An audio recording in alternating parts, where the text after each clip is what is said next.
জাতীয় ঐক্যমত্য করতেছে তারা, জাতীয় ঐক্যমত্য কমিশন, ঠিক আছে। ওকে, আওয়ামী লীগকে আপনি বলবেন আওয়ামী লীগ ফ্যাসিস্ট দল, এর বিচার করব। যদি আপনি ধরিয়ে নিচ্ছেন ফ্যাসিস্ট দল, তাহলে বিচার করবেন কেন? আপনি বিচার করিয়ে দিলেন ফ্যাসিস্ট, মেরে ফেলান, সব ঘোষণা দিয়ে দেন দেশে যেখানে যত আওয়ামী লীগের আছে সবাইকে গুলি করে মেরে ফেলা হবে, বলে দিলে তো হয়ে যায়। তাহলে বিচার করবেন কেন? আবার যতদিন বিচার চলবে ততদিন আওয়ামী লীগের কর্মকাণ্ড স্থগিত। তো বিচার শুরু করতে পারছে এই পর্যন্ত ফেব্রুয়ারিতে তারা এই পর্যন্ত কি বিচারটা শুরু করতে পারছে? গত কয়েক মাসে কেন বিচার শুরু করে না কেন?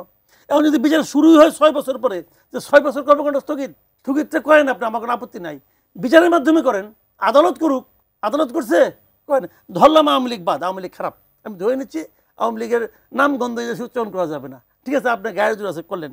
তা আপনার জাতীয় ঐক্যমত্য কমিশনের জাতীয় পার্টিকে আসতে দেন না কেন? ওটা তো আপনি নিষেধ করেন নাই, ওর বিরুদ্ধে কোনো মামলা করেন নাই, ওর নেতাও তো বাইরে বাইরে ঘুরতেছে, তার বিরুদ্ধে কোনো মামলাও নেই, তাহলে তাকে কেন আপনি আনলেন না? তো তাকে বাদ দিয়ে আপনি কীভাবে জাতীয় ঐক্যমত্য হইলো?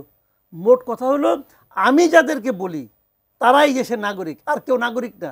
এটা যখন আপনি ভাবেন, ইজ ইট ডেমোক্রেসি? এটাকে পৃথিবীর কোনো দেশ এটাকে ডেমোক্রেসি বলবে না।